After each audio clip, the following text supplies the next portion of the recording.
Okay, so if someone asked who is 23 Cups, what would you say? First, I would say 23.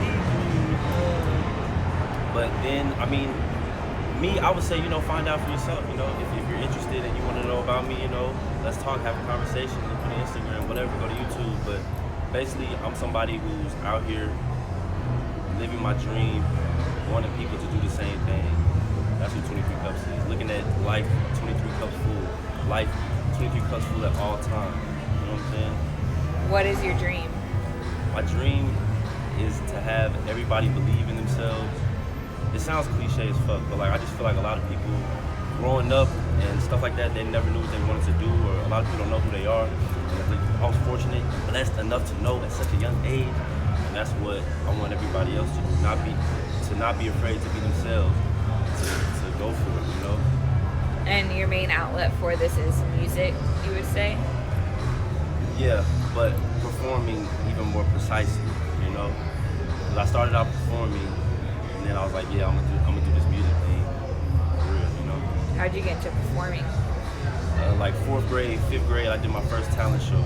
Fifth grade talent show, sixth grade talent show, seventh grade talent show selling CDs, eighth grade talent show selling CDs. So each year, I just kept doing it. It's just something I love. My parents had a camera growing up. I was always in the camera. Just something I enjoyed doing, and something I was good at. When you mixed the performing and the music, did you feel a big click, or how was that experience? How was that experience for you? It's the ultimate high. It's what I'm chasing. You know what I mean?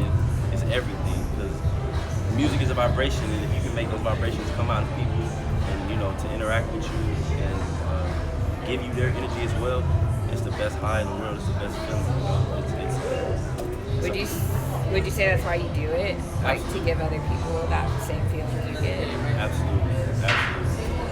How does it feel to make them feel that way? I mean, it feels good. I more feel some type of way if I don't do that feeling. Then it's kind of like, okay, I want to know either my vibration is not for that person, or I need to do something different. You know what I mean? I usually attract the people that fuck with me. You know what I mean? Right. And how has your growth within yourself and your growth to other people, how has that made you feel? Or how would you describe your growth as well? I would say, it's self-growth and it's self-love first, because if you don't do those things and you don't pay attention to those things, you're going to attract things in your life that, you don't want. So I would say through my self-growth is just everything that I've been doing differently, not without the cup, just on Najee as a person. I would say it's changed some of my circumstances, giving me a few more opportunities. It's just seeing, it's changing your mindset, really. That's what the growth is. It's changing your mindset, or you're going to keep reliving the same day every single day of your life. And what's been the hardest part about finding out who you are and getting past, the difficulties and I mean, I would say the hardest part is trying to get acceptance from acceptance from your audience, or whoever you want to impress, or whoever your story you want to convey to. That's the hardest part, getting in front of the audience, and staying authentic, staying true, and making them feel like I'm gonna live vicariously through you. You know what I mean? Because it's everybody's equal. We're all human beings. We all have energy, power, and this and that. So that's definitely it. You gotta be a role model. You gotta kind of be the bigger person at times. You gotta make sacrifices that a normal person would make. And where did you learn this mindset, these morals that you're trying to push onto others? I mean, just when I was younger, I was like I said, I was the only kid selling CDs, my own CD and stuff like that. And I just seen at an early age that the control I had and the power I had. So it just made me more hungry for it. I'm like, if I believe in myself this much and I can do this at a young age, then that's what I'm gonna have to do when I get older, and continue the journey. Because even though we grow older, I don't feel older, if that makes any sense. My mind is still of course it's older, but you know what I mean? I'm still useful, I still feel. You still have room to grow and to create and to build on.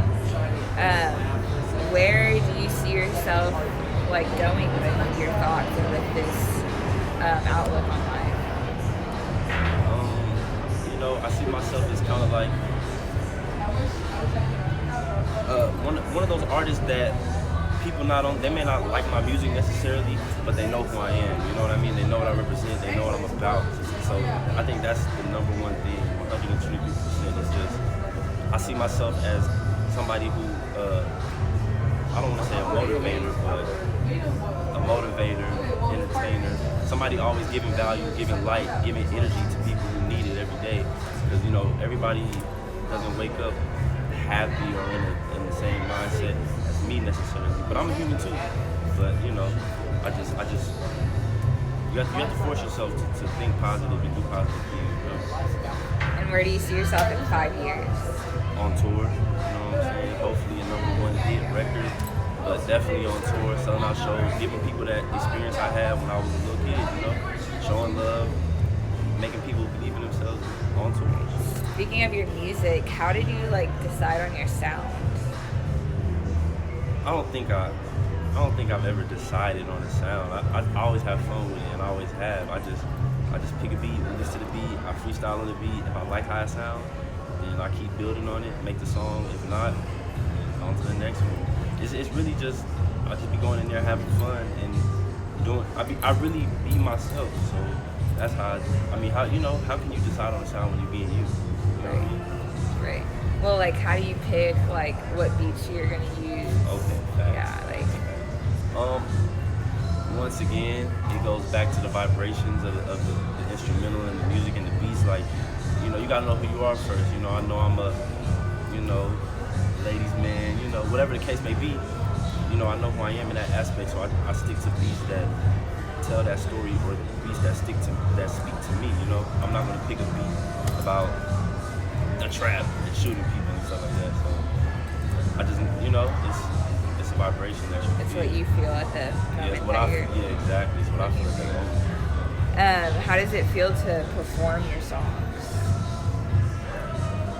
I mean, without an audience that knows your shit word for word, it's really rehearsal. You know what I'm saying? But as far as just doing it for people that support you and know the words, it feels good. It feels great. I'm still doing it. Yeah. What more do you want to do with your music that you haven't yet? Wherever it can go, wherever it can be heard, wherever it can be seen, I definitely want it to be a #1 hit. I want to go on tour. I want to have a song that people gonna play forever at their parties or their weddings or whatever that may be. But I definitely just want to create a song or music that is timeless and makes your hair stick up on you. You know what I'm saying? What's your favorite part about making your music? The high, the vibe I get. When I know I just did something hard, or I know that shit is fire, I'm like, oh my god! You know what I'm saying? In the studio while I'm making the song. So that's the best part, because it's you're making it and you can't wait for other people to hear it. What's the worst part about making music? If people don't like it. That's the worst part, because if people don't like it, then you're not gonna have a career. That's really it. It's that simple. Is there one specific hardship that you've been through that's almost broken you, but you pushed past it? Yeah, getting distracted by women and drugs and people on the scene and the party life and things like that. I felt like I got a little distracted myself when I was younger, running on the scene and stuff like that. But I think that's one of the biggest obstacles, man. You got to remember, this is business. We out here to do business. We out here to be creators. We out here to be leaders. We out here to be, entrepreneurs and big brothers and sisters and people that people look up to. So yeah, even though the partying and the drugs and the girls and the sex and stuff is a part of the lifestyle, it doesn't mean it has to be your lifestyle. You can't get caught up in it and stuff like that. So I think that's the biggest thing, man. People got to remember why they're doing this, what they're doing it for, and realize that your health is your wealth. So if you're not healthy, if you're not taking care of yourself, it ain't gonna be no songs, it ain't gonna be no tours, it ain't gonna be none of that shit, man. You know what I mean? Because you're not taking care of it. And I was gonna ask you, what's something that you would say to people that are trying to do what you're doing? Oh man.